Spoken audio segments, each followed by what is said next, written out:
आप सभी का स्वागत है आपके अपने YouTube channel maths for you academy में। आज हम आपके लिए लेके आए हैं यहाँ पर revised admission criteria for class 11th in government school. तो जो बच्चे क्लास 11th में एडमिशन लेना चाहते हैं तो उसमें क्या क्राइटेरिया रखा गया है दिल्ली गवर्नमेंट स्कूल्स के लिए, तो इसके बारे में हम ऑलरेडी वीडियो बना चुके हैं। लेकिन अब यहाँ पर आया है रिवाइज्ड एडमिशन, तो इसमें कुछ चेंजेस की गई हैं। वो चेंजेस क्या हैं, ये 27/8/2020 को सर्कुलर आया है, तो इसके बारे में हम आपको डिटेल में बताने वाले हैं। उससे पहले हम आपसे कहना चाहते हैं, अगर आप हमारे चैनल पर नए हैं तो आप हमारे चैनल को सब्सक्राइब कीजिए और इसके साथ बेल आइकन को जरूर प्रेस करें, ताकि इस तरीके की जो भी अपडेशन आएगी वो आपको साथ में मिलती रहे। और अगर आपको ये वीडियो पसंद आए तो आप हमारी वीडियो को लाइक जरूर करें। तो चलिए हम आपको यहाँ पर बताते हैं क्या लिखा हुआ है इस सर्कुलर के अंदर। तो पहले यहाँ पर लिखा हुआ है, in contribution to the circular number DE 23/28 school branch 2020-21-537 dated 5/8/2020। तो मैंने जो आपको बताया कि 5/8/2020 को एक सर्कुलर आया था, उसकी एडमिशन क्राइटेरिया के ऊपर, तो वो उस सर्कुलर के ऊपर हम ऑलरेडी वीडियो बना चुके हैं। अब ये दोबारा से रिवाइज किया गया है, तो रिवाइज वाली वीडियो अब हम आपके लिए लेके आ रहे हैं। All the head of government school are hereby directed to the observe the revised criteria.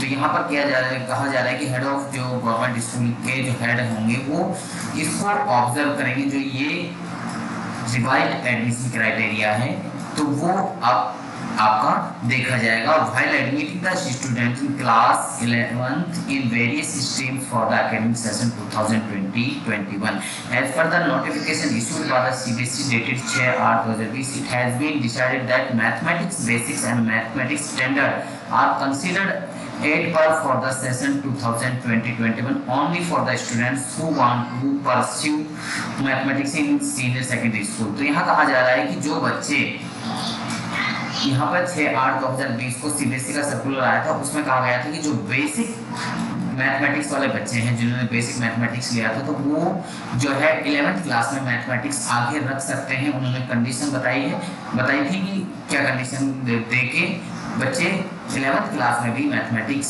रख सकते हैं, किस तरीके से रख सकते हैं। और ये है फॉर सेशन 2020-21 ओनली, यानी कि सिर्फ 2020-21 सेशन के लिए है, बाकी के लिए नहीं है। आगे यहाँ पर क्या कंडीशंस रखी गई हैं तो वो हम आपको और बता देते हैं। आगे यहाँ पर लिखा हुआ है, hence all the HOS are directed that students who have appeared in mathematics basic code 241, जिन्होंने 241 कोड लिया था यानी कि बेसिक मैथ लिया था in class 10th man examination 2020 can option for the mathematics code 041, तो उनको री एग्जाम में ऑप्शन कोड मैथमेटिक्स फिल करना था in class 11 for the stream science commerce humanities subject to the fulfilment of percentage criteria. और आगे यहाँ पर 11th क्लास के लिए स्ट्रीम साइंस कॉमर्स और ह्यूमैनिटीज सब्जेक्ट को फुलफिलमेंट परसेंटेज के क्राइटेरिया के अनुसार ही उनका एडमिशन उसी के अनुसार होगा जो क्राइटेरिया रखा गया है। और मैथमेटिक्स को इसको ऑप्शन में रख लेना था, जो CBSE ने कहा था, उसमें 6/8 को दूसरा सर्कुलर आया था। Further, all the HOs are directed that revised option must be obtained from the students who studies mathematics basic in class 10 2020 and now eligible for the stream science commerce with mathematics। तो अब वो बच्चे eligible हैं जिनके पास में basic mathematics subject था class 10th में, तो वो अब साइंस में और कॉमर्स में मैथमेटिक्स ले सकते हैं इजीली। तो students declared passed in the secondary school examination will be considered for admission in any stream of class 11 subject to the following revised eligibility criteria for academic session 2020-21। तो नीचे ये criteria लिखा हुआ है कि क्या क्या क्राइटेरिया होना चाहिए, कौन सी स्ट्रीम के लिए कौन सा क्राइटेरिया आपके पास होना चाहिए, तभी आप एडमिशन उस क्राइटेरिया के अंदर ले सकते हैं, उस स्ट्रीम के अंदर ले सकते हैं। तो यहाँ पर ये लिखा हुआ है। तो यहाँ पर हम बता देते हैं, साइंस विद मैथ हम ऑलरेडी इसके बारे में बता चुके हैं।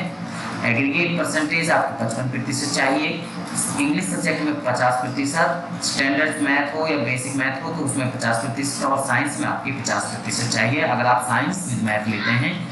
आगे यहाँ पर साइंस विदाउट मैथ अगर आप लेते हैं तो उसमें एग्रीगेट परसेंटेज आपकी 53% चाहिए, इंग्लिश में 50%, स्टैंडर्ड बेसिक मैथ में 40%, और जो पहले जो सर्कुलर आया था उसमें 45% था, तो यहाँ पर अब इसको चेंज करके 40% कर दिया गया है, यानी कि 40% कर दिया गया है। साइंस में 50% और कॉमर्स विद मैथ के लिए 50% एग्रीगेट मार्क्स, और इंग्लिश में 45%, मैथमेटिक्स में 50% और सोशल साइंस में 45% आपके मार्क्स होने चाहिए। कॉमर्स विदाउट मैथ, कॉमर्स अगर विदाउट मैथ आप लेते हैं तो 50% आपके एग्रीगेट मार्क्स होने चाहिए टोटल ओवरऑल, यानी कि 50%, इंग्लिश में 45%, हिंदी में 45% और सोशल साइंस में 45% आपके मार्क्स होने चाहिए, तो तभी आप कॉमर्स विदाउट मैथमेटिक्स में एडमिशन ले सकते हैं। आगे ह्यूमैनिटीज में आपके लिए क्या क्राइटेरिया है? Students must have been declared pass at the secondary school examination by the CBSE और इट्स इक्विवेलेंट बोर्ड,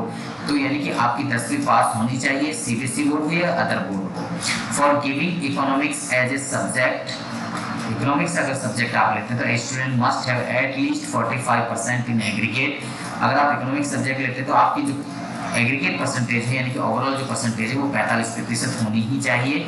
आगे यहाँ पर for giving mathematics as a subject, अगर आप मैथमेटिक्स सब्जेक्ट लेना चाहते हैं तो student must have score at least 50% in standard mathematics या बेसिक मैथमेटिक्स, यानी कि मैथमेटिक्स में आपके 50% मार्क्स होने चाहिए। अगर आप मैथमेटिक्स लेना चाहते हैं अगली क्लास में, आप 11th में तभी एडमिशन ले सकते हैं विद मैथ के साथ में।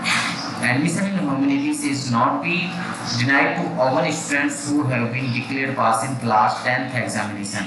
Admission in humanities यानी कि humanities यानी कि आर्ट साइड में आपके लिए कहा गया है कि is not to be denied, मना नहीं कर सकते to all students who have been declared pass in class 10th examination.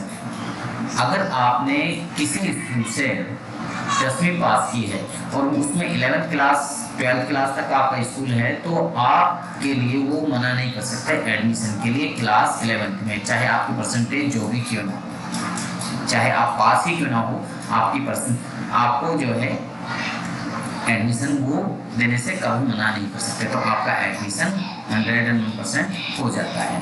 तो मुझे लगता है कि ये इन्फॉर्मेशन जो हमने आपको दी है बहुत अच्छी लगेगी आपको। अगर आपको ये वीडियो अच्छी लगे तो आप हमारी वीडियो को लाइक करें, शेयर करें, सब्सक्राइब करें हमारे चैनल को, और उसके साथ में बेल आइकन को जरूर प्रेस करें ताकि आपको आने वाली वीडियोज़ का नोटिफिकेशन आपके साथ में मिलता रहे। तो आप सभी बच्चों का इस वीडियो को देखने के लिए धन्यवाद। आप बच्चे हमारे साथ में बने रहिए हमारी नेक्स्ट वीडियो।